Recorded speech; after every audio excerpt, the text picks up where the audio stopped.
Ele não pedia pena, dizia. Apenas queria vê-la mais uma vez. Se você gosta de histórias como essa, não deixe de se inscrever neste canal. Postamos todos os dias, continuando. Camila respirou fundo ao abrir as janelas do pequeno chalé.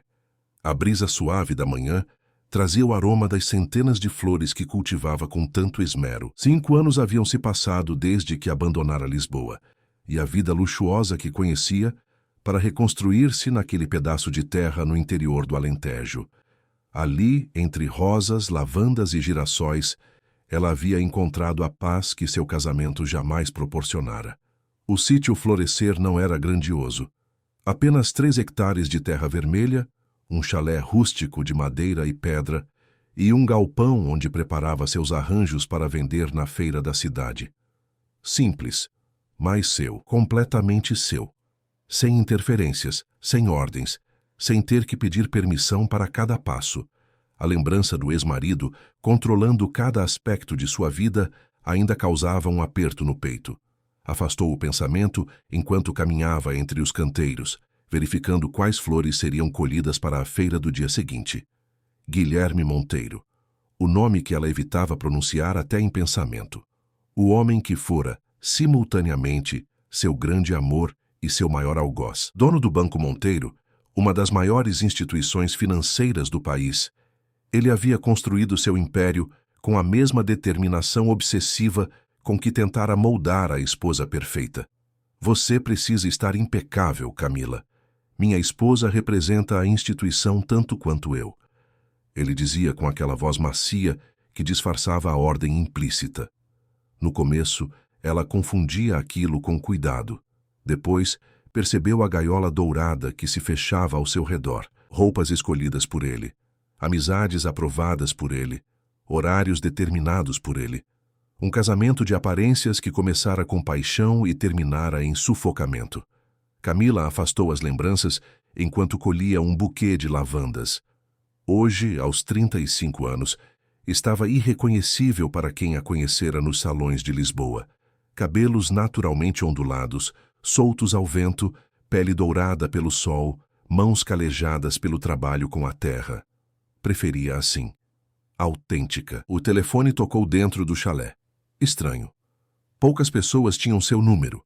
Largou a cesta de flores e correu para atender, mas quando colocou o aparelho no ouvido, só havia silêncio. Um silêncio pesado, como se alguém respirasse do outro lado. Alô? Tentou novamente. Quem está falando? O silêncio permaneceu por alguns segundos antes da ligação ser encerrada. Era a 3ª vez naquela semana. Camila franziu a testa, sentindo um incômodo formigamento na nuca. Coincidência ou não, outros eventos estranhos vinham acontecendo. Pegadas próximas à porteira que não pertenciam a nenhum de seus conhecidos. A sensação persistente de estar sendo observada enquanto trabalhava nos canteiros mais afastados. Decidiu ignorar a inquietação e voltou ao trabalho. O sol já se punha quando terminou de preparar os arranjos para a feira. Tomou um banho rápido e preparava uma sopa simples, quando ouviu um barulho na varanda. Pegou a lanterna e saiu cautelosamente, iluminando o espaço vazio. Foi quando notou o envelope branco no capacho. Sem remetente, sem marcas, apenas seu nome escrito com aquela caligrafia que jamais esqueceria. Com as mãos trêmulas, abriu o envelope. Dentro, apenas um cartão com uma frase. Preciso te ver antes do fim. O sangue gelou em suas veias. Guilherme. Depois de 5 anos de silêncio absoluto, ele a havia encontrado. Mas o que significava antes do fim? Seria algum tipo de ameaça velada? Naquela noite, não conseguiu dormir. Fechou todas as janelas, conferiu as trancas 2 vezes e dormiu com um facão ao lado da cama. Por 3 dias, viveu em estado de alerta, sobressaltando-se com cada ruído, desconfiando de cada sombra. Na feira de domingo, comentou com seu amigo João, dono da barraca vizinha e uma das poucas pessoas em quem confiava na região. Se esse cara aparecer, me avisa. Tenho alguns amigos na polícia, ofereceu João, franzindo a testa preocupado. João era um homem simples, forte, com mãos enormes calejadas pelo trabalho na roça, mas olhos gentis que sempre a faziam sentir segura. Obrigada, mas duvido que ele venha. Provavelmente só quer me assustar, respondeu ela, tentando convencer mais a si mesma do que a ele. Estava errada. Na tarde seguinte, enquanto regava as flores do lado oeste do sítio, viu o carro preto de luxo estacionar na estrada de terra. Mesmo à distância, reconheceu a silhueta alta e imponente que saiu do veículo e começou a caminhar em sua direção. Suas mãos apertaram o regador com tanta força que os nós dos dedos embranqueceram. Guilherme Monteiro, o poderoso magnata que um dia fora seu marido, caminhava lentamente pela trilha de pedras. Mas havia algo diferente. A figura que se aproximava não era o homem confiante e dominador que ela deixara. Este homem parecia menor, mais frágil. O terno impecável ainda estava lá, mas pendurado em um corpo visivelmente mais magro. O rosto, antes sempre bronzeado e vigoroso, mostrava-se pálido, quase sério. Camila, ele disse simplesmente ao chegar perto o suficiente. A voz era a mesma, grave, controlada, com aquele leve sotaque de quem estudou no exterior. Mas havia um novo tom ali, algo que ela nunca ouvira antes vindo dele: vulnerabilidade. O que você quer, Guilherme? Ela manteve a distância, o regador ainda em suas mãos como um escudo improvisado. Conversar. Apenas isso. Sobre? Ele respirou fundo, passando a mão pelos cabelos, um gesto nervoso que ela não reconhecia nele. Tenho um tumor cerebral em estágio avançado, inoperável. Os médicos me deram 6 meses. O regador escorregou de suas mãos e caiu na terra com um baque surdo. Por um momento, tudo o que Camila conseguia ouvir era o zumbido em seus próprios ouvidos. Guilherme, o homem que sempre parecera indestrutível, estava morrendo. Por que veio me contar isso? Sua voz saiu num fio. Não quero sua pena. Ele respondeu rapidamente. Só precisava te ver, uma última vez. Naquela noite, contra todos os alertas de sua intuição, Camila permitiu que ele ficasse no quarto de hóspedes. Apenas esta noite, ela disse firmemente, preparando lençóis limpos para a cama simples. O jantar foi silencioso, estranho. 2 estranhos que um dia haviam compartilhado tudo, agora separados por anos de mágoa e silêncio. Ele comentou sobre o sítio, sobre como ela parecia bem, sobre a vida que construíra longe dele. Sem julgamentos, apenas observações. Você parece mais você, ele disse finalmente, olhando-a com uma intensidade que a fez desviar o olhar. E você parece doente, ela respondeu. Não por crueldade, mas por honestidade. Ele riu, um som baixo e rouco. Sempre direta. Isso nunca mudou. 3 dias se transformaram em uma semana. Guilherme não pediu para ficar. Simplesmente não foi embora. E Camila, surpreendendo a si mesma, não o expulsou. Havia perguntas demais, conversas inacabadas, um passado inteiro a ser desenterrado. E talvez uma parte dela quisesse entender por que ainda sentia algo ao olhar para o homem que tanto a machucara. Lentamente, começaram a falar sobre o passado, sobre como se conheceram naquela festa beneficente em Lisboa, quando ela ainda era uma jovem designer de interiores, filha de professores de classe média, deslumbrada com o mundo de luxo que ele habitava tão naturalmente, sobre o casamento apressado após 6 meses de namoro, sobre os primeiros sinais de que algo não estava certo. Eu realmente acreditava que estava te protegendo, confessou ele numa tarde enquanto ajudava, desajeitadamente, a arrumar um canteiro. Suas mãos, antes acostumadas apenas a assinar documentos e apertar outras mãos em acordos milionários, agora aprendiam a manusear ferramentas de jardinagem. Controle não é proteção, Guilherme. Nunca foi. Eu sei disso agora. Ele parou, olhando para o horizonte. O engraçado da morte é como ela clareia as coisas. De repente, todo o dinheiro, todo o poder, todos os títulos não significam nada. No 10º dia, aconteceu. Uma tempestade violenta desabou sobre a região, forçando-os a permanecer dentro do chalé. Enquanto o vento uivava lá fora, conversaram por horas, riram de lembranças antigas, choraram por oportunidades perdidas. E então, num momento de silêncio carregado, ele a olhou daquela maneira, a maneira que fazia seu coração acelerar, mesmo quando ainda se odiava por isso. O beijo foi inevitável. Uma colisão de passado e presente, de raiva e desejo. As mãos dele, ainda hábeis em encontrar os pontos exatos que a faziam estremecer. As delas, redescobrindo um corpo agora mais magro, mais frágil, mas ainda familiar. Fizeram amor com uma urgência desesperada, como se tentassem recuperar anos perdidos em uma única noite. Foi confuso, intenso, quase doloroso em sua complexidade emocional. Quando terminaram, ela chorou. Não sabia explicar por quê. Nas semanas seguintes, uma estranha rotina se estabeleceu. Guilherme permanecia no sítio, não como visitante, nem exatamente como companheiro, mas como alguém em transição. Ajudava com tarefas simples, aprendia sobre o cultivo das flores, consertava pequenas coisas pela propriedade. À noite, às vezes dormiam juntos, outras vezes separados, dependendo do humor e das lembranças que os assombravam naquele dia. Foi numa dessas noites, deitados lado a lado olhando para o teto de madeira, que ele mencionou pela primeira vez seu desejo. Tenho pensado muito em legados, disse em voz baixa.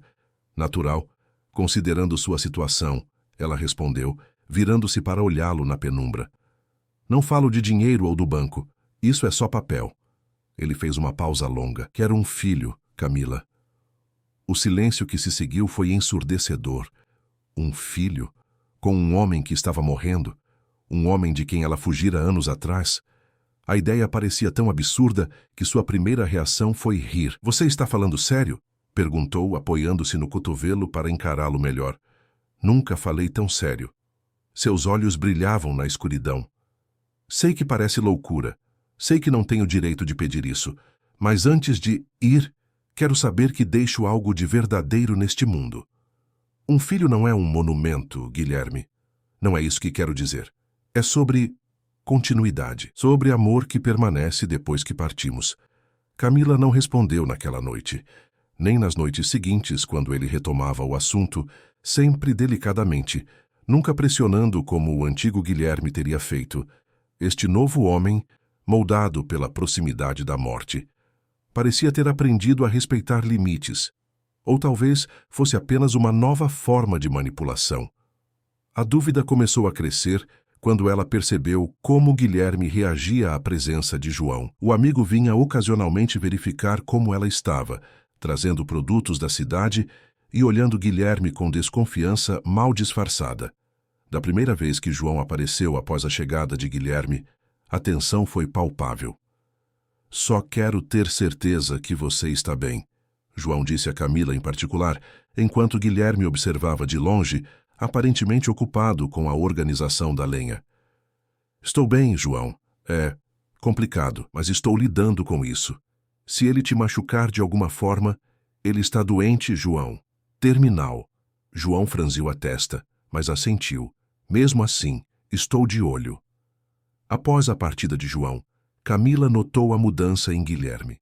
O olhar mais duro, a mandíbula tensa. Perguntas aparentemente casuais sobre quem exatamente é esse João. Um amigo, respondeu simplesmente. O primeiro que fiz quando cheguei aqui. Parece mais que um amigo pelo jeito que ele te olha. Camila sentiu um arrepio familiar. O tom controlado, o olhar avaliador, eram pequenos, mas reconhecíveis traços do velho Guilherme surgindo novamente. Não vamos fazer isso, ela disse firmemente.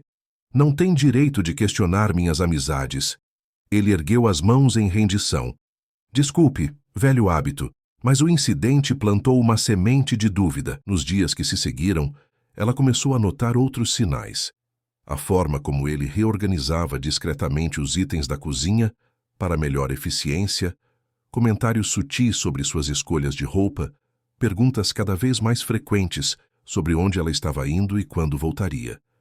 O desejo de controle, percebeu Camila, não era algo que a doença havia levado embora. Estava apenas adormecido, esperando para ressurgir. A realização a deixou profundamente perturbada, especialmente porque, apesar de tudo, ela não podia negar que ainda sentia algo por ele. Algo complicado, doloroso, mas inegavelmente presente. Foi nessa atmosfera de crescente tensão que Camila descobriu que estava grávida. O teste de farmácia, comprado discretamente na cidade, mostrou as 2 linhas rosa que transformariam sua vida para sempre. Sentada no banheiro do chalé, olhando fixamente para aquele pequeno objeto de plástico, Camila sentiu o mundo girar ao seu redor. Não era planejado. Bem, não por ela, mas acontecera. Estava grávida de um homem que estaria morto antes mesmo de a criança nascer. Quando contou a Guilherme, esperava ver alegria.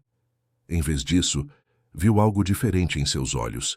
Alívio, como se um plano tivesse dado certo. A reação a incomodou profundamente. Você planejou isso? Perguntou diretamente. Todas aquelas vezes que insistiu em não usar preservativo. Claro que não, ele respondeu. Mas havia algo em seu tom que soava falso. Foi o destino, Camila. Estava escrito. Não acredito em destino. Acredito em escolhas e consequências. Naquela noite, ela não conseguiu dormir ao lado dele. O pensamento de que poderia ter sido manipulada, de que sua gravidez poderia ser resultado de um plano deliberado, a perturbava demais. Pior ainda era saber que uma parte dela, uma parte tola e romântica, ainda queria acreditar nele. Na manhã seguinte, enquanto preparava o café, viu Guilherme falando ao telefone do lado de fora do chalé. Ele raramente usava o celular desde que chegara, alegando querer distância dos problemas do banco e do mundo corporativo.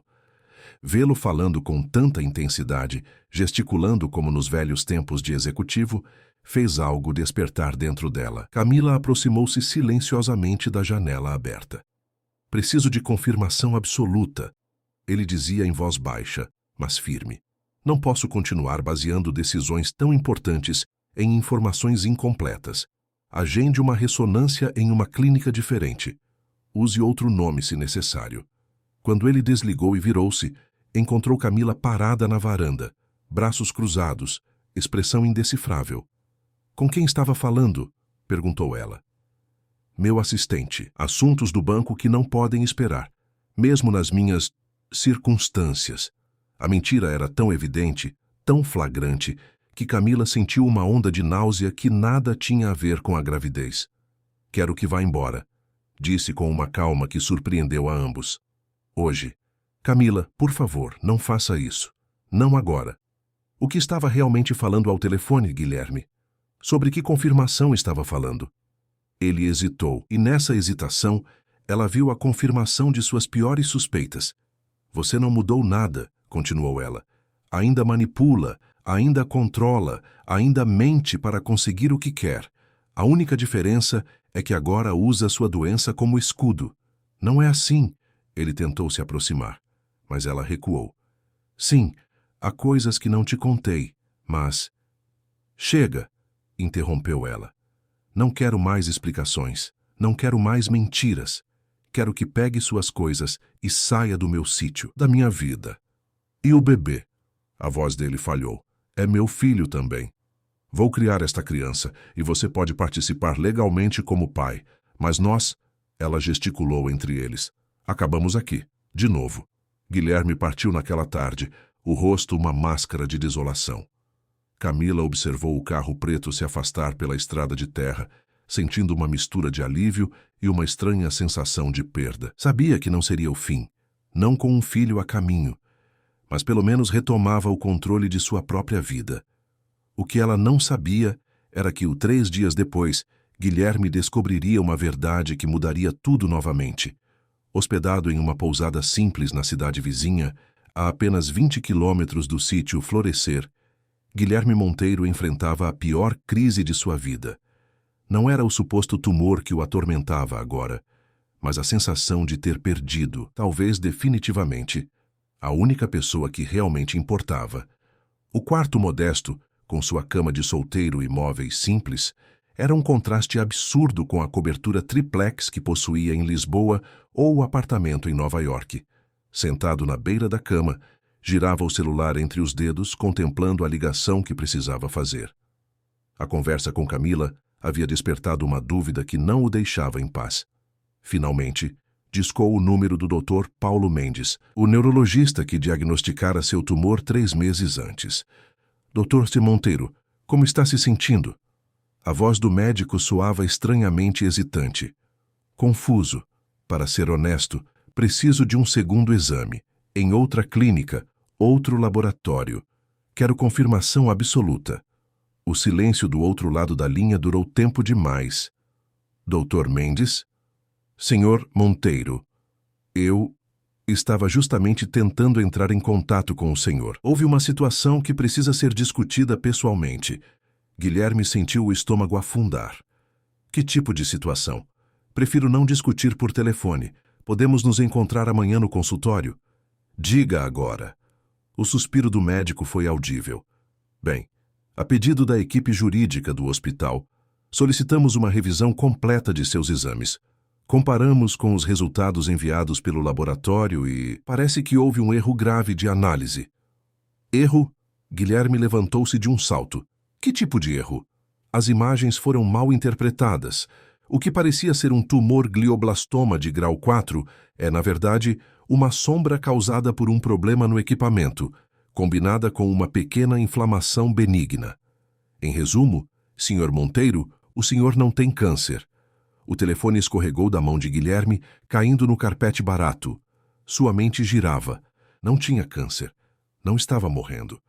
Os 6 meses de vida sentenciados pelo médico há 90 dias eram uma mentira, não intencional, mas ainda assim, uma mentira que havia reorientado toda a sua existência.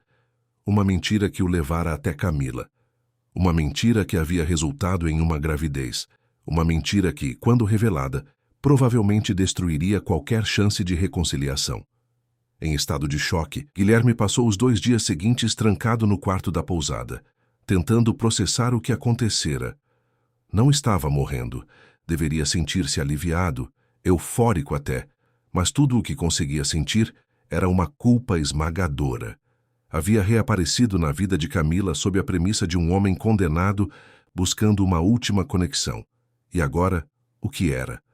No 3º dia, ligou para Ricardo, seu braço direito no banco. Preciso que faça algo por mim, disse assim que o outro atendeu. Chefe, onde você está? O conselho está em polvorosa com sua ausência. Os acionistas estão... Esqueça o banco por 1 minuto, interrompeu Guilherme. Preciso que verifique os exames que fiz no Hospital São Lucas. Parece que houve um erro no diagnóstico. O silêncio do outro lado da linha foi revelador. Você já sabia, Guilherme concluiu, sentindo a raiva crescer. Só soube ontem, admitiu Ricardo. Dr. Mendes entrou em contato comigo depois de não conseguir falar com você. Achei que ele tivesse conseguido te localizar. E você não achou importante me procurar, me avisar que eu não estou morrendo? Tentei, Guilherme. Liguei para todos os seus números, mandei e-mails, até tentei rastrear seu carro, mas você desativou o GPS. Onde diabos você está? Guilherme ignorou a pergunta. Quem mais sabe disso? Por enquanto, ninguém além do médico, eu e agora você. Consegui manter em sigilo, como pediria se estivesse aqui. Bom, mantenha assim, fez uma pausa. Preciso que me envie todos os novos exames e laudos, os originais e as reanálises. Você vai voltar para Lisboa? O banco precisa. O banco pode esperar. Tenho algo mais importante para resolver. Depois de desligar, Guilherme ficou imóvel, olhando pela janela simples da pousada para as montanhas do Alentejo ao longe. Em algum lugar entre aqueles morros estava Camila, carregando seu filho, odiando-o por acreditar que havia sido manipulada. E o pior é que não poderia culpá-la por pensar assim. No dia seguinte, após receber e estudar minuciosamente todos os documentos médicos, Guilherme dirigiu até o sítio. O carro preto destoava na paisagem rural, chamando atenção por onde passava. Estacionou na entrada da propriedade. Respirou fundo e caminhou até o portão de madeira. Camila estava no campo de girassóis, de costas para ele, usando um vestido simples de algodão e um chapéu de palha.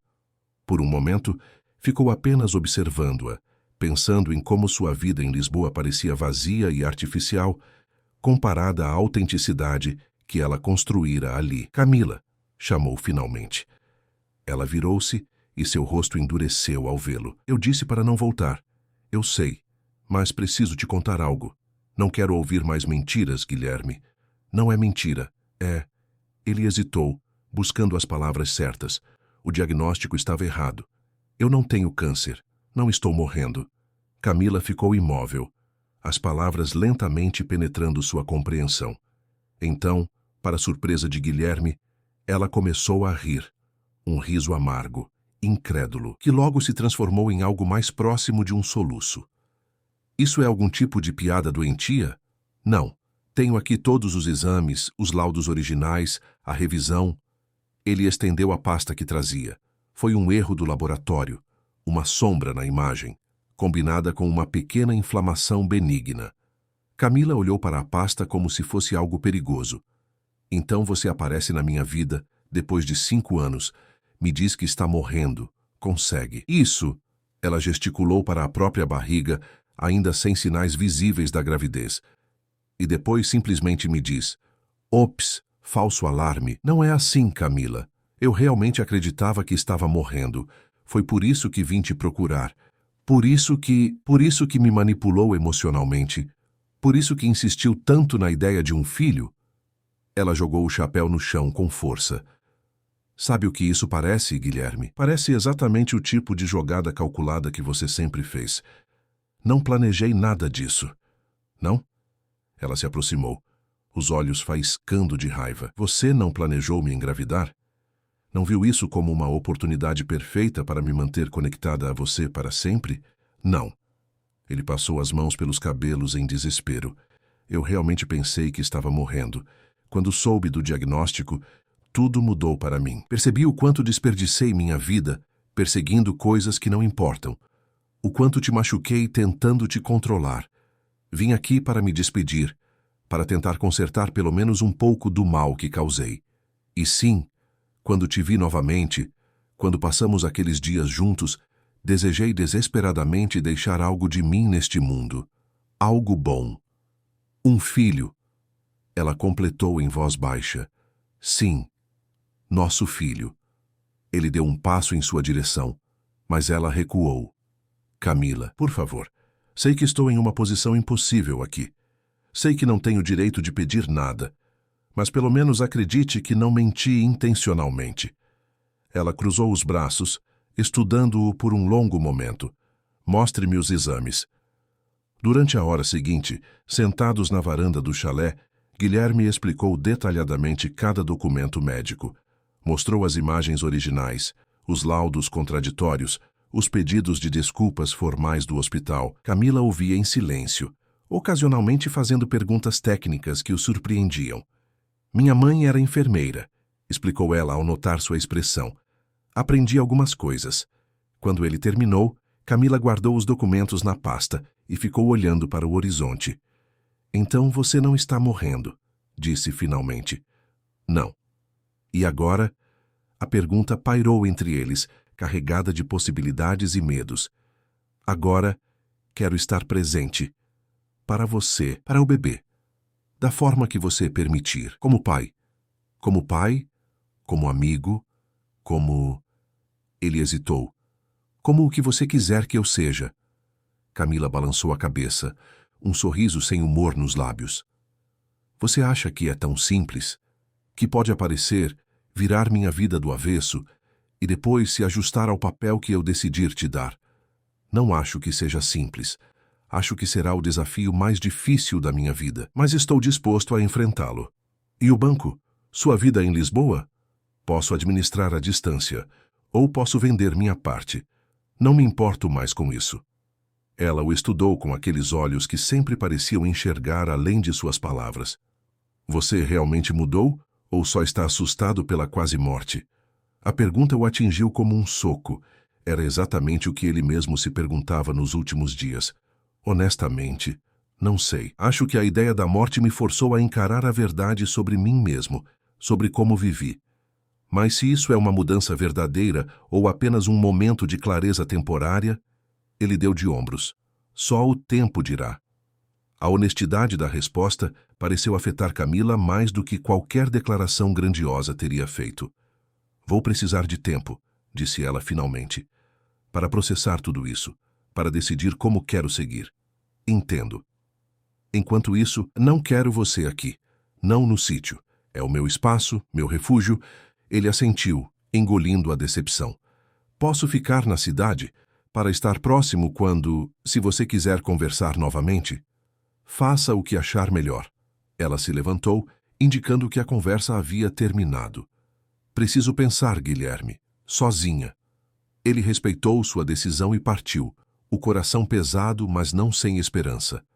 Durante o caminho de volta para a pousada, tomou uma decisão. Se queria provar que havia realmente mudado, precisaria de ações, não palavras. E precisaria de paciência, algo que o antigo Guilherme Monteiro jamais possuíra. Nas semanas seguintes, estabeleceu-se discretamente na pequena cidade de Estremoz, a 15 minutos de carro do sítio de Camila. Alugou uma casa simples de 2 quartos, adquiriu um carro menos chamativo que sua Mercedes e começou a criar raízes na comunidade local. Em vez de tentar forçar sua presença na vida de Camila, optou por uma abordagem diferente. Todas as manhãs, deixava um pequeno pacote no portão do sítio, nunca invadindo a propriedade, apenas depositando sua oferta e partindo. Um dia, era pão fresco da padaria local. No outro, um livro que sabia que ela gostaria. Em outro, sementes de flores raras para seu jardim. Nunca havia bilhetes exigindo respostas, apenas pequenas notas assinadas com um GE. Não telefonava, não aparecia sem aviso, não pressionava. Pela primeira vez na vida, Guilherme Monteiro aprendia a esperar. À distância, observava a vida da cidade e, por extensão, vislumbres da vida de Camila. Via quando ela vinha à feira aos domingos vender suas flores, mas mantinha-se afastado para não constrangê-la. Notava como seu amigo João estava sempre por perto, solícito e protetor, e lutava contra o ciúme que ainda sentia. Isso também era novo. Essa capacidade de reconhecer seus sentimentos negativos sem agir impulsivamente sobre eles. No banco, delegou cada vez mais responsabilidades a Ricardo, participando apenas de decisões cruciais por videoconferência. Sua ausência gerava especulações, mas a estrutura sólida que construíra ao longo dos anos mantinha tudo funcionando. Pela primeira vez, percebia que a instituição poderia sobreviver sem sua presença constante.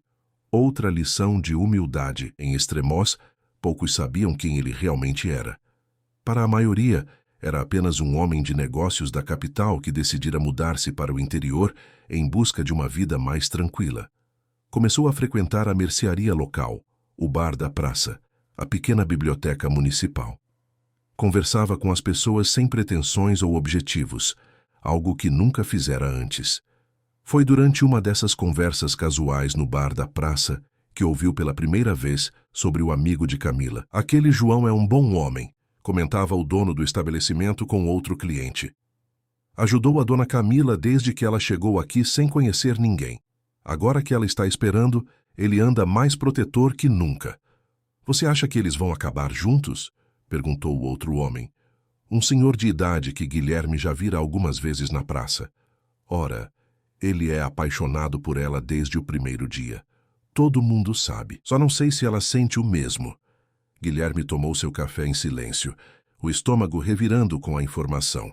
João era apaixonado por Camila, e agora, com a gravidez, provavelmente via uma oportunidade de formar a família que sempre quisera com ela. Seu primeiro instinto foi interferir. O velho Guilherme teria arquitetado algum plano para afastar o rival para garantir seu território. Mas enquanto esse pensamento familiar surgia, outro mais recente o acompanhava. Não era sua decisão para tomar. Camila não era uma propriedade a ser disputada. Era uma mulher independente que tinha o direito de escolher seu próprio caminho. Uma semana depois, recebeu o primeiro sinal de Camila. Um bilhete deixado na caixa de correio de sua casa. Consulta médica. Segunda-feira, 10 horas. Drá. Helena Freitas. Se quiser vir. Era pouco. Apenas um convite para acompanhar uma consulta pré-natal. Mas para Guilherme significava tudo. Na segunda-feira, chegou à clínica 30 minutos antes, nervoso como um adolescente. Quando Camila entrou na sala de espera e o viu, apenas assentiu brevemente, sem sorrir. Durante a consulta, manteve-se em silêncio, observando o monitor enquanto a médica apontava a pequena forma que era seu filho. Camila respondeu todas as perguntas com calma, mencionando-o apenas como o pai, quando necessário. Quando a médica perguntou se queriam saber o sexo do bebê, ambos disseram sim ao mesmo tempo. É um menino, anunciou a doutora. Helena com um sorriso, um filho. Guilherme sentiu algo quebrar dentro de si, uma última barreira de autocontenção. Lágrimas silenciosas escorreram por seu rosto e ele não fez nenhum esforço para escondê-las. Após a consulta, acompanhou Camila até o estacionamento em silêncio. Quando chegaram ao carro dela, finalmente falou: "Obrigado por me permitir vir hoje." Camila o estudou por um momento. "Você realmente quer fazer parte disso? Da vida dele?" "Mais do que qualquer coisa no mundo." Ela assentiu lentamente. "Tenho outra consulta em um mês. Pode vir nessa também." Era um pequeno passo, mas Guilherme o recebeu com gratidão. Nas semanas seguintes, continuou sua rotina de pequenos gestos diários. A diferença é que agora, ocasionalmente, recebia respostas. Um pote de geleia caseira de frutas do pomar de Camila, uma planta para o jardim de sua nova casa, um livro emprestado com anotações nas margens. Foi durante esse período de frágil reconstrução que João finalmente confrontou Camila sobre seus sentimentos. O amigo viera ajudá-la a consertar o telhado do galpão, danificado por uma tempestade, e enquanto trabalhavam lado a lado, confessou o que todos na cidade já sabiam. "Camila, sei que não é o momento ideal com tudo o que está acontecendo, mas preciso te dizer isso antes que perca a coragem novamente." Ele parou de martelar, olhando-a diretamente. "Estou apaixonado por você. Acho que sempre estive, desde que você chegou aqui." Camila baixou as ferramentas, surpresa não pela revelação em si, mas pelo momento escolhido. "João, não. Deixe-me terminar." Ele respirou fundo. "Sei sobre o bebê, sobre o pai dele estar por perto agora, mas quero que saiba que isso não muda o que sinto. Poderia amar esse menino como se fosse meu. Podemos ser uma família, se você quiser." A sinceridade de João era comovente. Era um homem bom, trabalhador, honesto, alguém que jamais a machucaria intencionalmente, que jamais tentaria controlá-la. Seria a escolha segura, a escolha sensata. "Você merece alguém que possa te amar completamente", respondeu finalmente. "E meu coração ainda é um campo em ruínas, João. Seria injusto te dar apenas pedaços dele." "Posso esperar", ele ofereceu. "Posso ajudar a reconstruí-lo." Ela tocou seu rosto com carinho. "Você é importante demais para mim para que eu te peça isso. Não quero te prender em um talvez." João aceitou sua decisão com a mesma dignidade com que fazia tudo na vida. Continuou sendo seu amigo, seu apoio, mas algo havia mudado entre eles. Uma clareza que, paradoxalmente, tornava a amizade mais genuína. Enquanto isso, Guilherme dedicava-se a um projeto especial. No quintal de sua casa alugada, trabalhava todas as tardes construindo algo com as próprias mãos. Ele, que nunca havia manejado ferramentas em toda a sua vida privilegiada. Comprou livros de marcenaria, assistiu a tutoriais online, pediu conselhos aos marceneiros locais. Após semanas de trabalho, cortes nas mãos e erros frustrantes, finalmente terminou. Um berço artesanal de madeira de lei, entalhado com detalhes de flores e folhas que lembravam o sítio de Camila. Quando o berço estava pronto, embrulhou-o cuidadosamente e o deixou na varanda do chalé com um simples bilhete. "Feito com minhas próprias mãos, para o nosso filho. G." Foi o primeiro presente que recebeu uma resposta direta. Naquela noite, seu telefone tocou. "Você realmente fez aquilo sozinho?" A voz de Camila soava incrédula. "Sim, tenho as cicatrizes para provar." Ele riu baixinho. "Não é perfeito, mas é sólido. Testei a estrutura com pesos para ter certeza que é seguro." "É bonito." Ela fez uma pausa. "Obrigada." "Camila, eu..." Ele hesitou. "Posso te visitar amanhã? Gostaria de conversar pessoalmente." O silêncio do outro lado da linha durou tanto que ele achou que ela havia desligado. Venha às 4, disse finalmente, depois que eu voltar da feira. O coração de Guilherme acelerou com a permissão.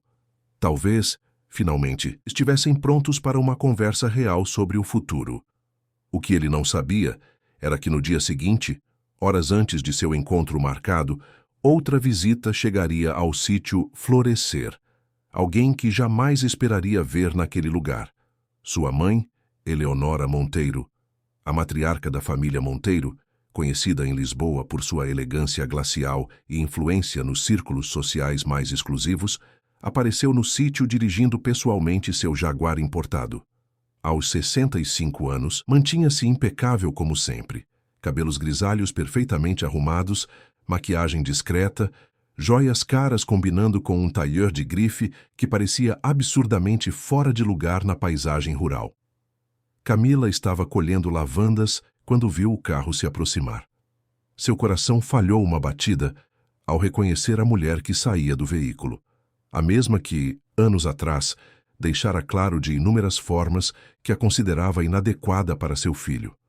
A mesma que, durante os 5 anos de casamento, nunca perdera uma oportunidade de corrigi-la, criticá-la ou diminuí-la sutilmente. Dona Eleonora, Camila cumprimentou friamente, sem se aproximar. Que surpresa! Camila, o tom era de quem provava algo amargo. Vejo que continua bucólica. O que a traz aqui? Eleonora olhou ao redor, o desgosto evidente em seu rosto aristocrático. Podemos conversar em algum lugar adequado? Tenho um assunto importante a tratar com você. Camila indicou a varanda do chalé. É o máximo de adequado que tenho a oferecer. Sentadas nas cadeiras rústicas da varanda, um abismo de mundos diferentes entre elas, Eleonora foi direta ao ponto. Estou aqui para resolver a situação de Guilherme. Este episódio já durou tempo demais. Episódio? Camila ergueu uma sobrancelha. Esta fantasia rural que ele está vivendo. Abandonou suas responsabilidades, está negligenciando o banco. E tudo por quê? Por causa de um diagnóstico incorreto e... Seus olhos desceram para a barriga de Camila, agora já visível sob o vestido simples, complicações inesperadas. Se está se referindo ao seu neto, sim, é uma complicação inesperada. Eleonora ignorou a ironia. Vou ser direta, Camila. Quanto você quer? Perdão? Para resolver isso civilizadamente. Quanto quer para liberar Guilherme deste encantamento e permitir que ele retorne à vida que construiu? Obviamente, providenciaremos tudo o que a criança precisar, educação, saúde, um fundo fiduciário generoso. Camila sentiu o sangue ferver em suas veias. 5 anos vivendo longe daquele mundo, e ainda assim, nada havia mudado. Para pessoas como Eleonora Monteiro, tudo e todos tinham um preço. Não estou mantendo Guilherme aqui, respondeu com calma forçada. Ele está na cidade por escolha própria. Por favor, Eleonora riu sem humor. Conheço meu filho, e conheço mulheres como você. Mulheres como eu, oportunistas. Primeiro, um casamento apressado com um dos homens mais ricos de Lisboa. Depois, quando percebe que não consegue se adaptar àquele mundo, foge dramaticamente. E agora, quando ele está vulnerável, emocionalmente instável por causa do falso diagnóstico, aparece uma gravidez conveniente. Camila levantou-se, tremendo de raiva. Acho que esta conversa acabou, dona Eleonora. Ainda não. A mulher abriu a bolsa de grife e retirou um documento. Meus advogados prepararam isto. É um pedido de tutela antecipada para a criança, questionando sua estabilidade emocional e capacidade como mãe. O quê? Camila pegou o documento, incrédula. Nós temos laudos psicológicos de quando você abandonou o tratamento após deixar Guilherme. Temos depoimentos sobre seu comportamento errático na época, sua fuga repentina.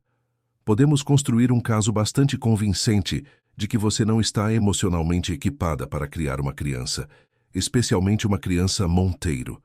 Camila sentiu o mundo girar ao seu redor.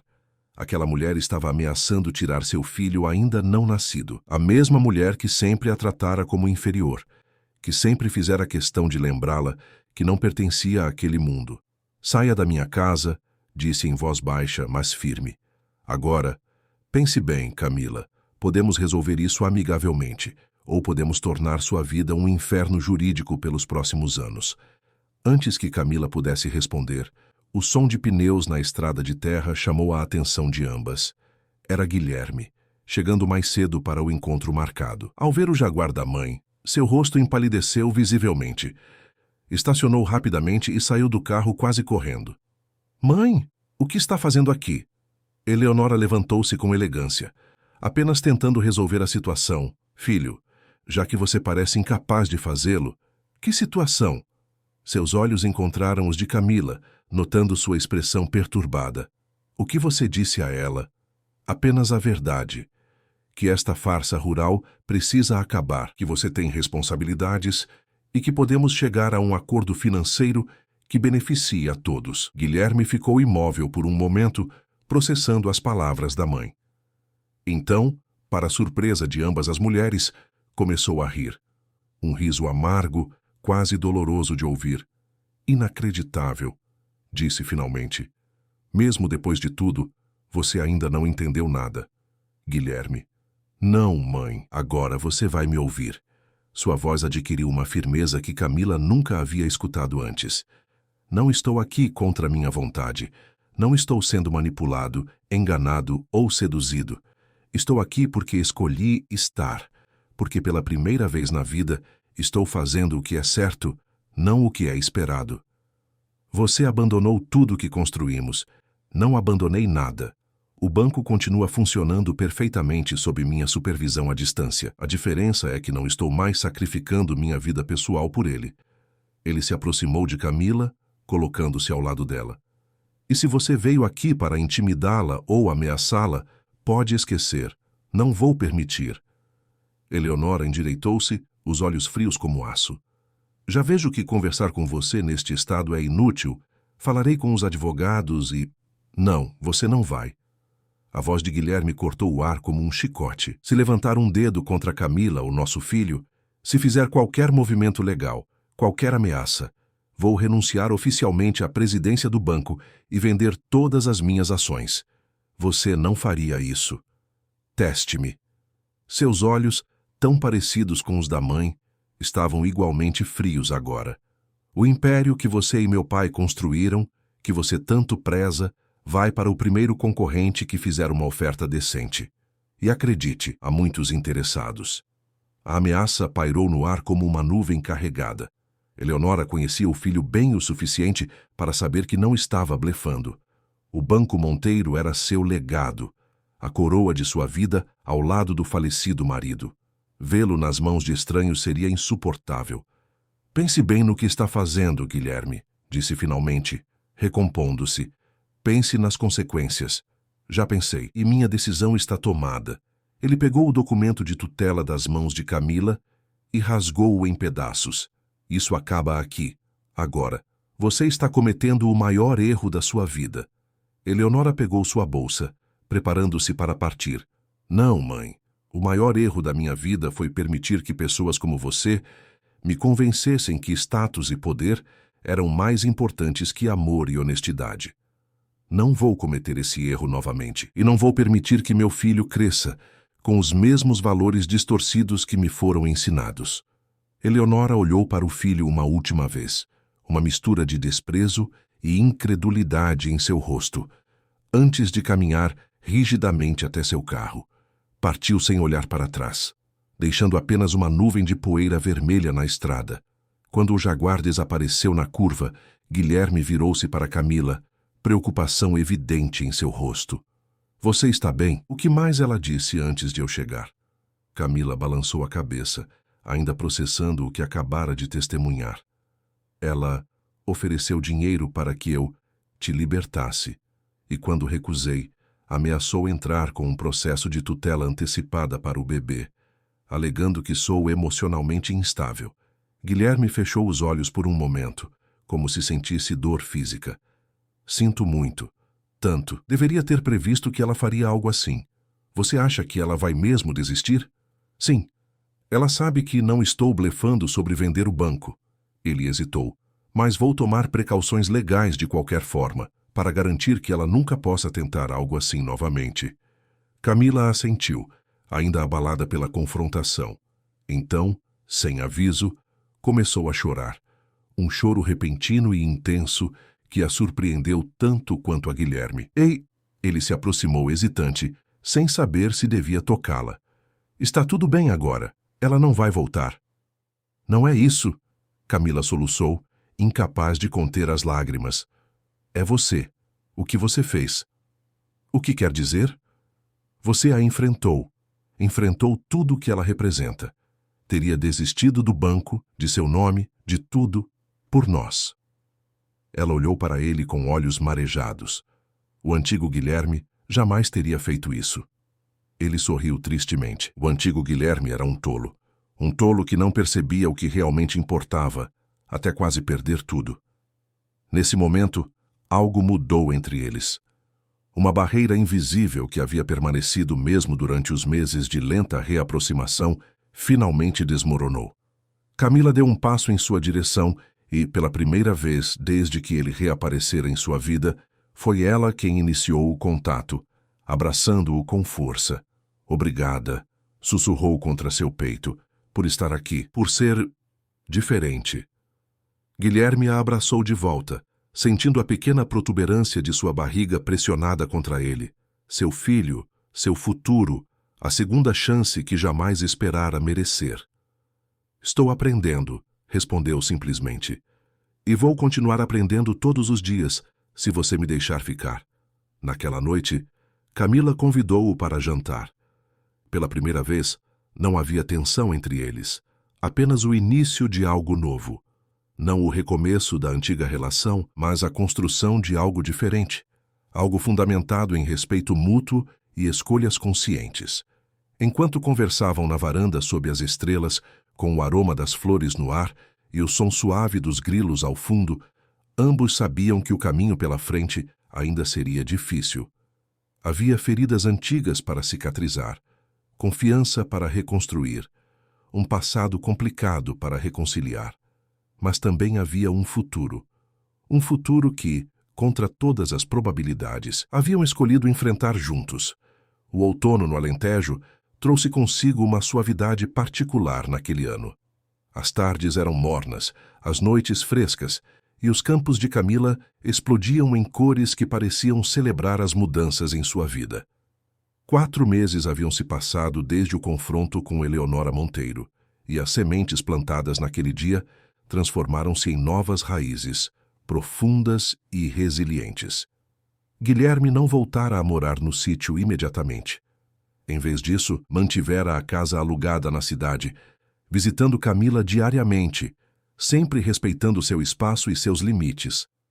A relação evoluía no ritmo das estações, gradual, natural, inevitável. Ele aprendeu a acompanhá-la nas feiras dominicais, carregando baldes de flores e ajudando a montar a barraca sem reclamar do trabalho manual. Aprendeu a reconhecer os diferentes tipos de flores que ela cultivava, fascinado com o conhecimento que ela acumulara naqueles anos longe dele. João continuava presente, agora como amigo genuíno de ambos. A tensão inicial entre os homens dissipou-se quando Guilherme reconheceu, sem ciúmes ou rancor, o importante papel que o outro desempenhara na vida de Camila durante sua ausência. Você cuidou dela quando eu não podia, disse Guilherme certa tarde, enquanto os dois consertavam juntos a cerca danificada do sítio. Obrigado por isso. João apenas assentiu, sempre homem de poucas palavras, mas aquele simples agradecimento solidificou um respeito mútuo que surpreendeu a todos, especialmente a Camila. Em Lisboa, as coisas também mudavam. Conforme prometera, Guilherme reorganizara completamente sua participação no banco. Continuava como acionista majoritário e presidente do conselho, mas delegara a operação diária a Ricardo e uma equipe de confiança, visitando a capital apenas uma vez por mês para reuniões essenciais. O resto administrava remotamente, muitas vezes trabalhando na varanda do chalé, com o laptop equilibrado nos joelhos e uma xícara de café feito por Camila ao lado. Eleonora mantivera-se distante como uma tempestade que ameaça no horizonte, mas nunca chega. através de intermediários, tentou algumas vezes restabelecer contato, sempre com a premissa de pensar no futuro da família. Guilherme respondia polidamente, mas firmemente. Sua família agora era Camila e o filho que estava a caminho. Se a mãe quisesse fazer parte disso, precisaria aceitar suas escolhas sem julgamentos ou interferências. A barriga de Camila crescia, redonda e firme, abrigando o pequeno Henrique, nome escolhido em homenagem ao pai dela, um professor universitário que morrera quando ela ainda era adolescente. À medida que a gravidez avançava, Guilherme tornava-se mais atento, mais presente, mais determinado a provar que sua transformação era genuína. Numa tarde particularmente quente de abril, enquanto Camila descansava na rede da varanda, folheando um livro sobre bebês, ele chegou com uma expressão diferente no rosto, uma mistura de nervosismo e determinação que ela reconheceu imediatamente. "Você parece prestes a fazer um discurso para o conselho do banco", brincou, fechando o livro. Guilherme sorriu, sentando-se na cadeira de Vime ao lado da rede. "Na verdade, é mais importante que qualquer reunião do conselho. Estou ouvindo." Ele respirou fundo, as mãos inquietas sobre o colo. "Tenho pensado muito sobre nós, sobre o futuro. Sei que ainda estamos reconstruindo, que há feridas que talvez nunca cicatrizem completamente." Camila apenas assentiu, deixando-o continuar. "Mas também sei, com mais certeza do que jamais tive sobre qualquer coisa na vida, que quero estar com você. Não como era antes. Aquilo estava condenado desde o início. Quero algo novo, algo construído em bases diferentes." Ele fez uma pausa, buscando as palavras certas. "Não estou pedindo que voltemos a ser marido e mulher no sentido tradicional. Estou pedindo uma chance de sermos parceiros, de verdade, desta vez." Camila o estudou em silêncio, sentindo o bebê mexer-se dentro dela, como se respondesse às palavras do pai. "E como seria essa parceria na prática?" perguntou finalmente, honesta e equilibrada. "Eu respeitando seu espaço, sua independência, suas escolhas. Você, talvez um dia voltando a confiar em mim o suficiente para compartilhar sua vida comigo. Criaríamos Henrique juntos, aqui, neste lugar que você construiu. Você realmente pretende ficar aqui? Permanentemente?" Ela o observou com atenção. "Sem Lisboa, sem os jantares de negócios, sem os eventos sociais? Pretendo ficar onde vocês estiverem. Se for aqui, será aqui. Se um dia quiser mudar, iremos juntos, desde que seja uma decisão mútua." Ele sorriu, olhando ao redor. "Mas devo admitir que este lugar tem uma magia particular. Nunca me senti tão centrado em nenhum outro lugar." Camila permitiu-se sorrir também. Quem diria que Guilherme Monteiro, o tubarão do mercado financeiro, encontraria paz num sítio de flores no interior do Alentejo? A vida tem um senso de humor peculiar. Ele estendeu a mão, tocando gentilmente a sua. "Então, o que me diz? Estamos nessa juntos? Oficialmente?" Ela entrelaçou seus dedos nos dele, sentindo o calor familiar de sua pele. "Estamos nessa juntos, um dia de cada vez." Não foi uma proposta de casamento tradicional, nem uma reconciliação no sentido comum da palavra. Foi um novo contrato, baseado não em papéis ou legalidades, mas em promessas mais profundas, as que são feitas com ações diárias, não com palavras grandiosas. Na semana seguinte, Guilherme vendeu a casa na cidade e mudou-se definitivamente para o sítio. Não para o chalé principal, mas para uma pequena construção adjacente que originalmente servia como depósito de ferramentas. Com a ajuda de João e outros moradores locais, transformou o espaço em um escritório confortável, com um pequeno quarto, seu espaço pessoal, respeitando a independência de Camila enquanto permanecia por perto. "Quando estivermos prontos para dividir o mesmo teto novamente, será uma escolha, não uma imposição", explicou ele quando questionado sobre o arranjo incomum. A vida seguia seu curso tranquilo, e maio chegou trazendo chuvas suaves que faziam as flores de Camila prosperarem. A data prevista para o parto era meados de junho, e os preparativos estavam quase completos.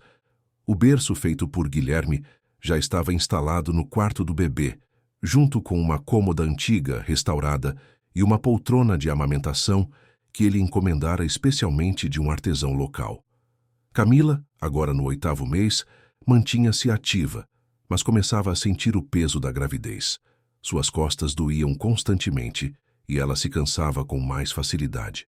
Ainda assim, insistia em manter sua rotina no sítio, cuidando pessoalmente de seus canteiros mais preciosos, preparando-se para a ausência inevitável após o parto. Você deveria descansar mais, insistia Guilherme sempre que a encontrava trabalhando sob o sol. Estou grávida, não doente, era a resposta invariável, acompanhada de um sorriso teimoso que ele aprendera a amar. No início da 2ª semana de maio, uma frente fria inesperada atingiu a região. O céu, que amanhecera claro, escureceu rapidamente por volta do meio-dia. Guilherme estava em uma videoconferência com o banco quando as primeiras gotas de chuva começaram a cair, grossas e pesadas, anunciando a tempestade que se aproximava. Camila estava sozinha nos fundos do sítio, verificando as mudas recém-plantadas.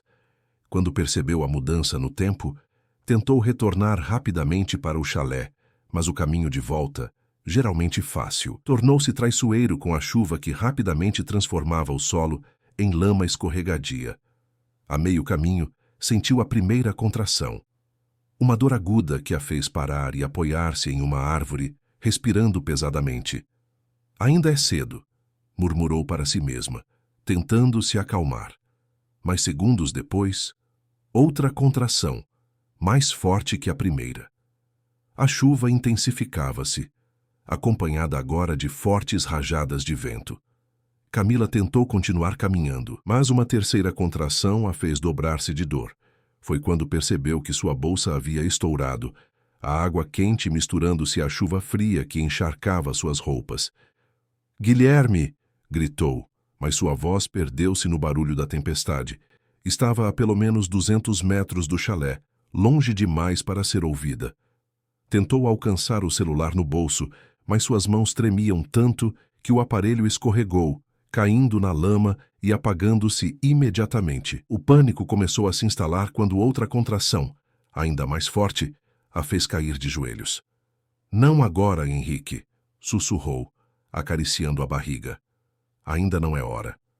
Mas o bebê tinha outros planos. As contrações intensificavam-se, mais próximas umas das outras do que deveriam estar neste estágio. Algo estava errado. Camila sabia o suficiente sobre partos para reconhecer que este estava progredindo rápido demais. No chalé, Guilherme acabara de encerrar sua videoconferência quando notou a intensidade da tempestade. Procurou por Camila nas áreas comuns, assumindo que ela havia retornado para se abrigar da chuva. Quando não a encontrou, o primeiro sinal de preocupação surgiu. «Camila?» chamou, verificando os quartos vazios. Lembrou-se então que ela mencionara algo sobre verificar as mudas novas. Pegou uma jaqueta impermeável e saiu rapidamente, ignorando a chuva que o atingia com força. A visibilidade era péssima, mas conhecia bem o caminho para a área de plantio. Avançou o mais rápido que pôde, escorregando na lama em alguns pontos, chamando por ela repetidamente. Foi quando ouviu um som fraco, um gemido de dor quase abafado pelo barulho da tempestade. Correu na direção do som, finalmente avistando Camila caída sob uma árvore, encharcada e claramente em trabalho de parto. Camila. Ajoelhou-se ao lado dela, o coração martelando contra as costelas. «Já o que aconteceu? Você está bem?» «O bebê», ela ofegou entre contrações. «Ele está vindo, rápido demais». Guilherme sentiu o sangue gelar nas veias. Estavam isolados pela tempestade. A estrada que levava à cidade provavelmente estava intransitável, e o hospital mais próximo ficava a 40 minutos de carro em condições normais. «Vamos para o chalé», decidiu, preparando-se para carregá-la. «Não dá tempo». Ela agarrou seu braço com força surpreendente. «As contrações estão muito próximas. Sinto que preciso empurrar». O pânico ameaçou dominá-lo, mas Guilherme forçou-se a manter a calma. Camila precisava dele agora mais do que nunca. Não podia falhar. «Ok, vamos fazer isso aqui mesmo», disse, tirando a jaqueta molhada e estendendo-a no chão para criar uma barreira mínima contra a lama. Mas primeiro preciso buscar algumas coisas no chalé. Aguentar só mais um pouco. Não me deixe, ela implorou, agarrando-se a ele. Volto em 2 minutos. Prometo. Beijou-a rapidamente na testa e correu como nunca havia corrido antes. No chalé, moveu-se com eficiência frenética. Pegou toalhas limpas, uma tesoura esterilizada do kit de primeiros socorros, cordões limpos, água potável, o cobertor mais quente que encontrou. Enquanto juntava os itens, usou o telefone fixo para ligar para o serviço de emergência. Minha esposa está em trabalho de parto prematuro, explicou rapidamente. Estamos isolados por uma tempestade. A estrada provavelmente está bloqueada. A atendente tentou acalmá-lo, mas a linha estava instável, caindo várias vezes. Na última reconexão, conseguiu passar as coordenadas GPS do sítio antes que a ligação fosse definitivamente interrompida. Com os suprimentos improvisados, Guilherme voltou correndo para onde deixara Camila. A chuva diminuíra um pouco, mas a situação de Camila piorara. Ela respirava em arquejos curtos, o rosto contorcido de dor. Estou aqui, disse, ajoelhando-se ao lado dela e colocando o cobertor sobre seu corpo trêmulo. A emergência está tentando chegar até nós. Não vão conseguir a tempo, ela gemeu. Guilherme, preciso empurrar, agora. Ele engoliu em seco, sentindo o peso da responsabilidade. Teria que fazer o parto ali mesmo, sob uma árvore, no meio de uma tempestade. Ele, que sempre tivera pessoas para resolver qualquer problema, que sempre pudera pagar pelos melhores especialistas, agora estava sozinho com a mulher que amava e seu filho prestes a nascer nas condições mais adversas possíveis. Certo, disse, ajustando-a para uma posição mais favorável, apoiando-a contra a árvore. Vou ajudar você.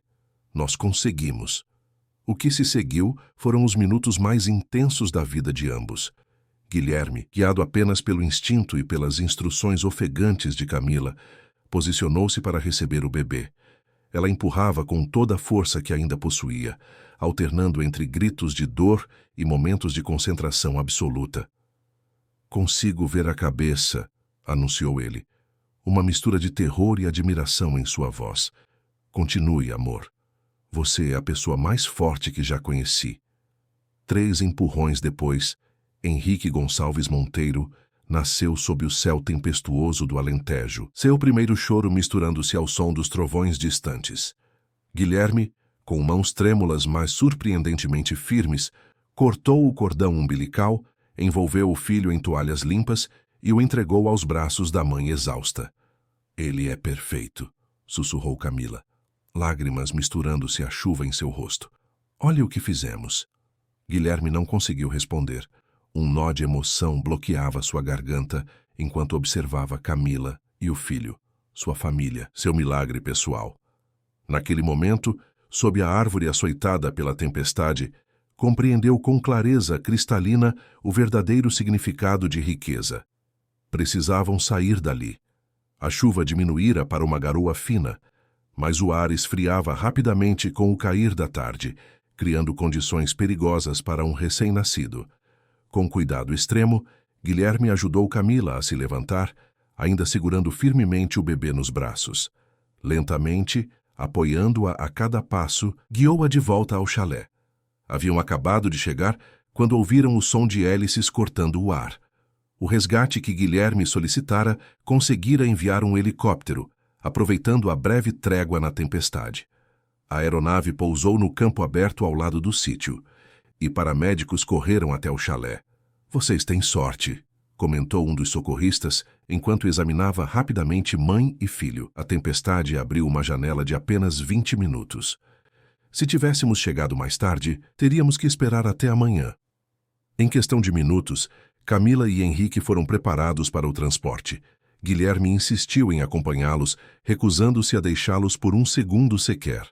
No helicóptero, enquanto sobrevoavam a paisagem verdejante agora parcialmente oculta por nuvens baixas, ele segurava a mão de Camila, observando seu filho adormecer pacificamente, alheio ao drama de seu nascimento. Obrigada, sussurrou ela, olhando-o com os olhos brilhantes de lágrimas.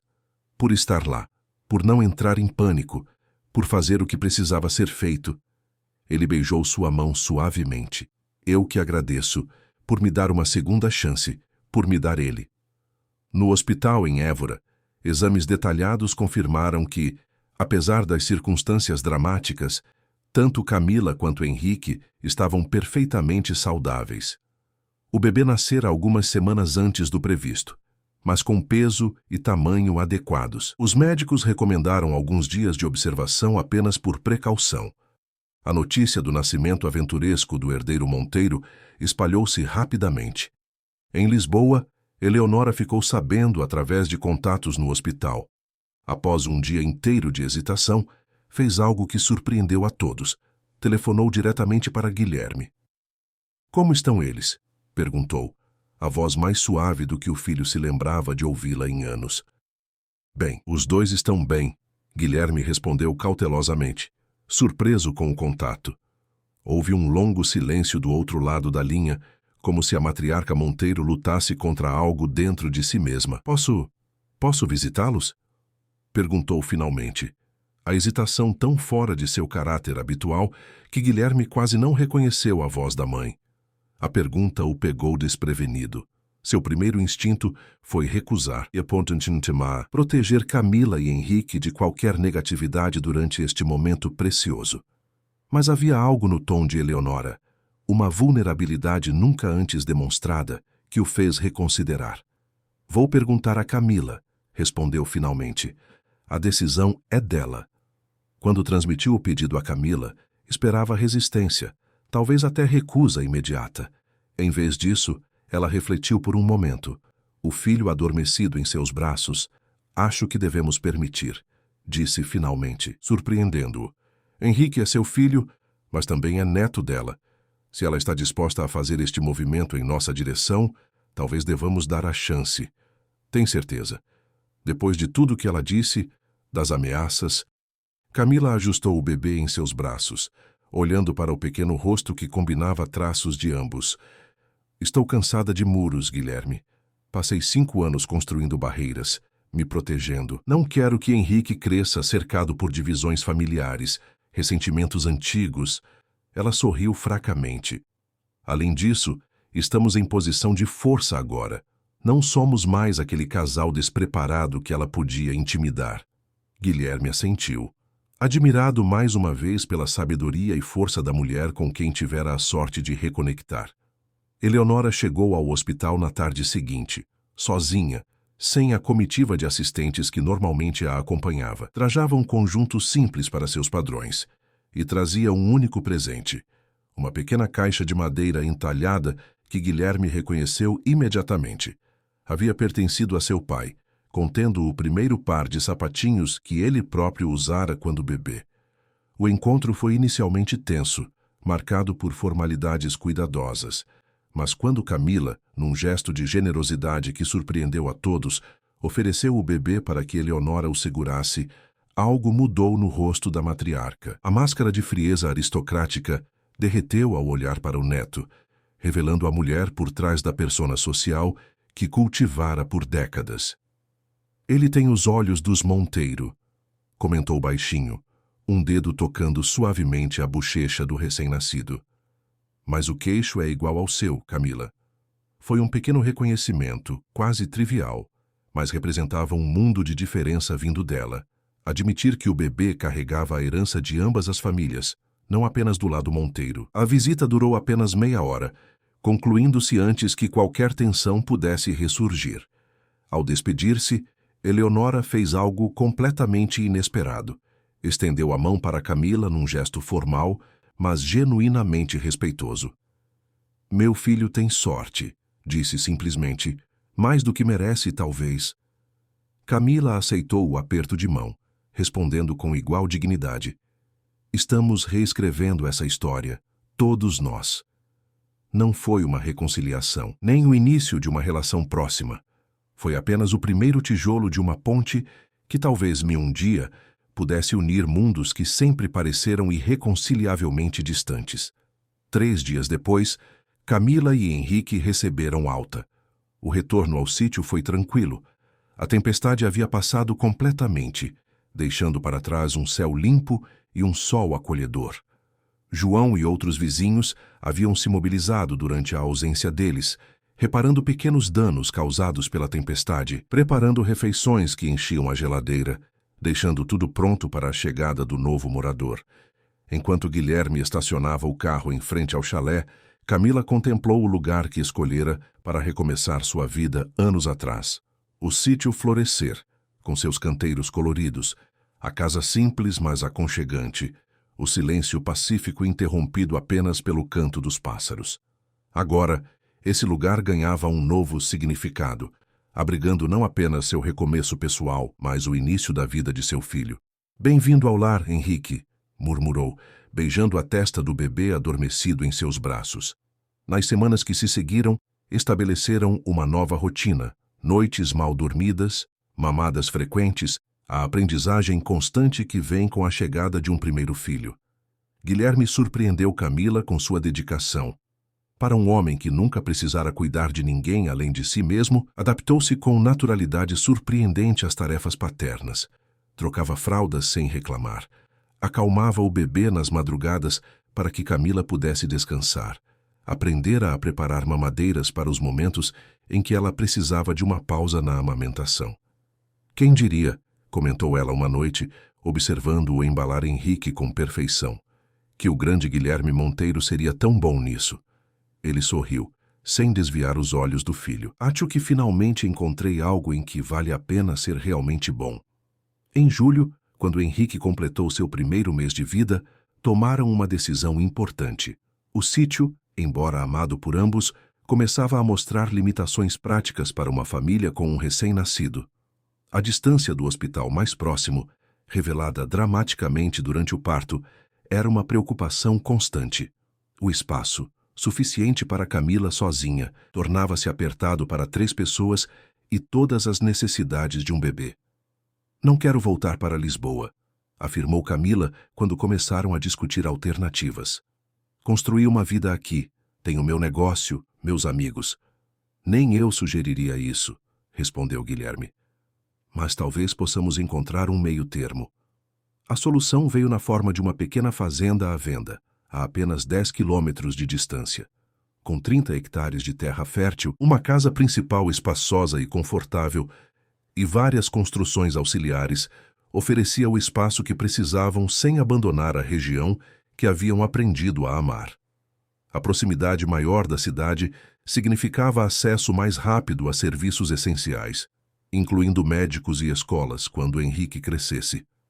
A Fazenda Santa Clara, como era conhecida, havia pertencido a uma família tradicional da região que, sem herdeiros interessados em mantê-la, decidira vender. Não era luxuosa pelos padrões a que Guilherme estivera acostumado em sua vida anterior, mas possuía um charme autêntico e estrutura sólida que poderia ser facilmente adaptada às suas necessidades.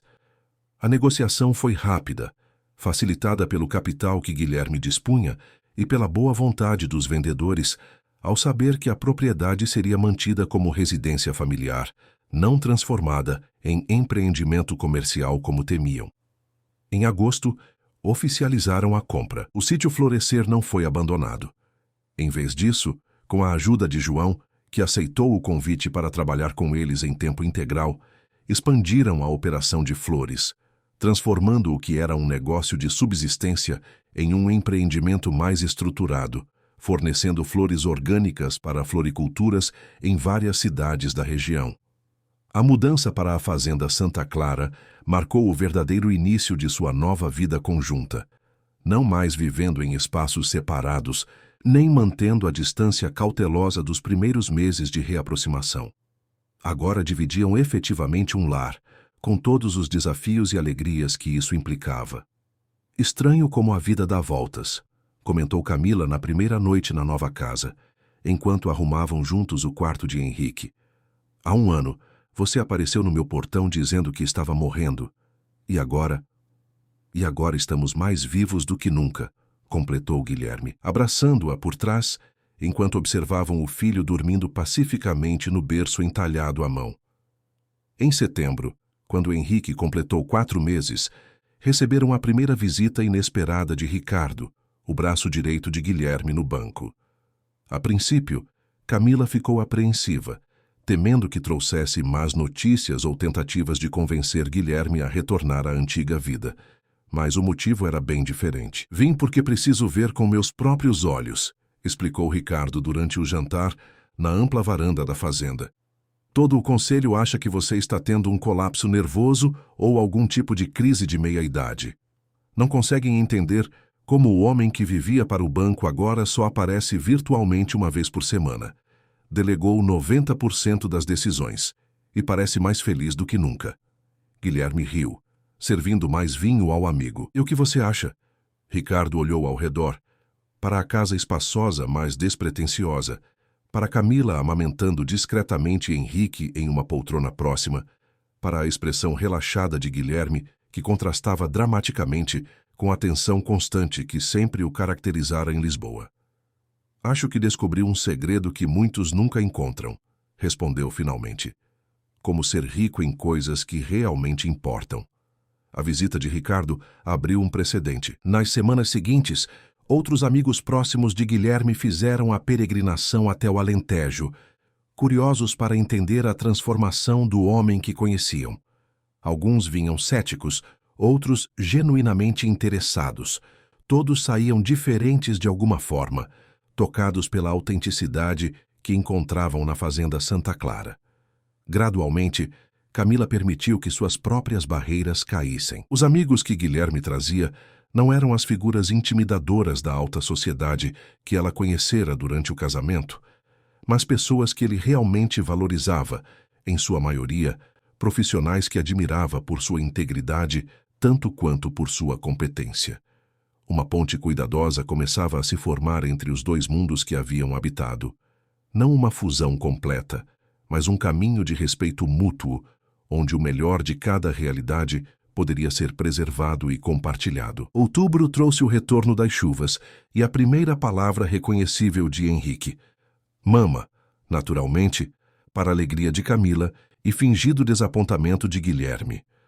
A fazenda prosperava, com a produção de flores expandindo-se agora para incluir frutas orgânicas e mel, aproveitando as áreas que o sítio original não comportava. Foi também em outubro que receberam uma carta formal de Eleonora Monteiro.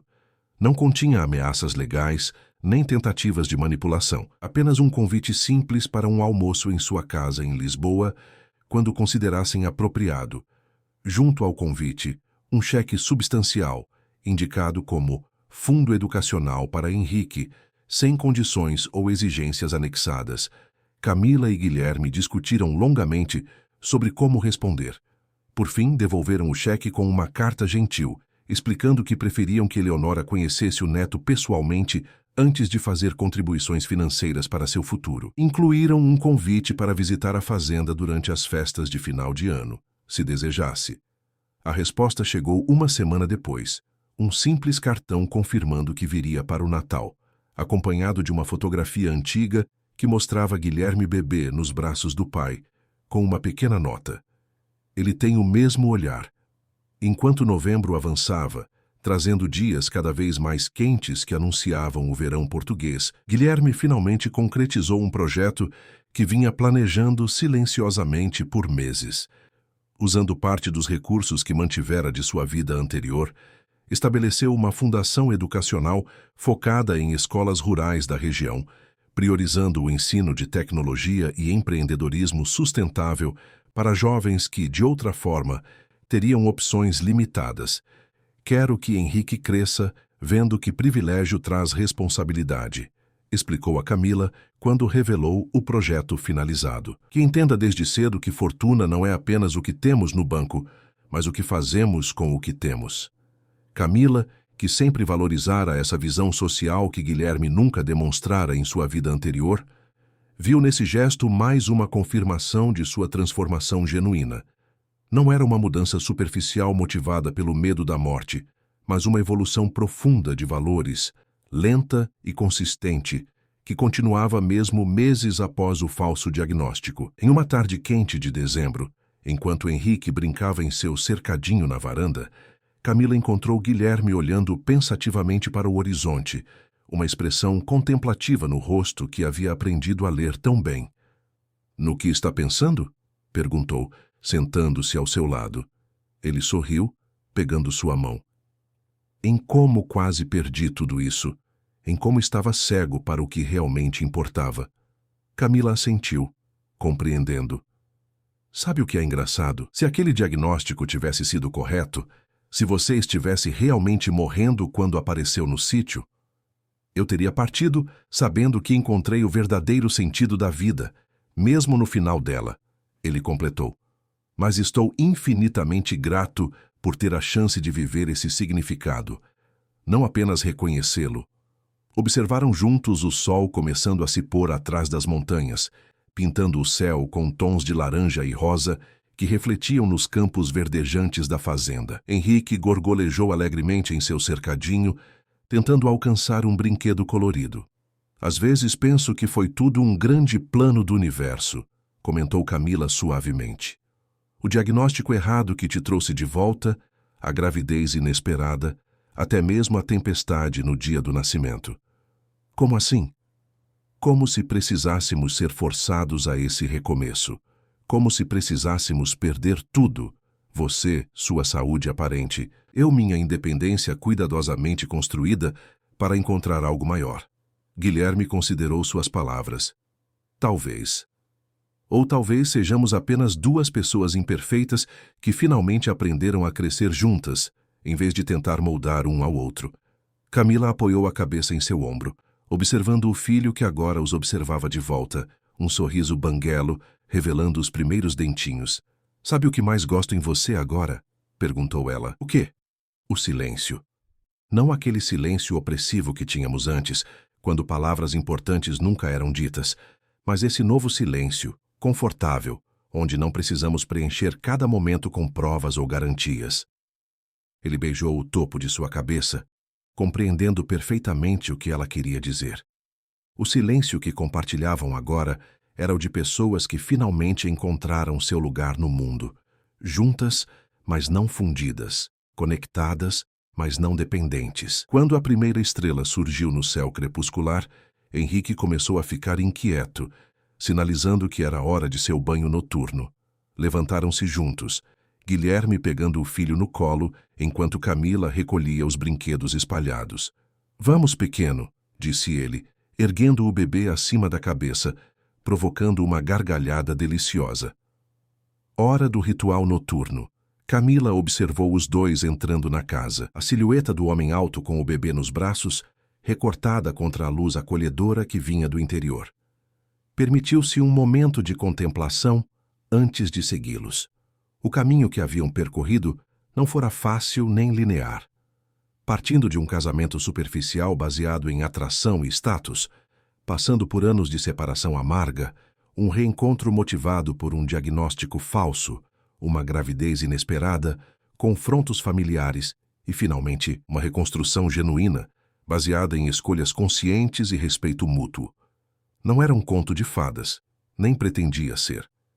Era uma história real, com cicatrizes visíveis e algumas feridas que talvez nunca cicatrizassem completamente. Mas era deles, autêntica, imperfeita e profundamente verdadeira. E enquanto seguia os passos de sua família para dentro da casa iluminada, Camila sabia, com uma certeza que transcendia palavras, que haviam finalmente encontrado seu caminho de volta.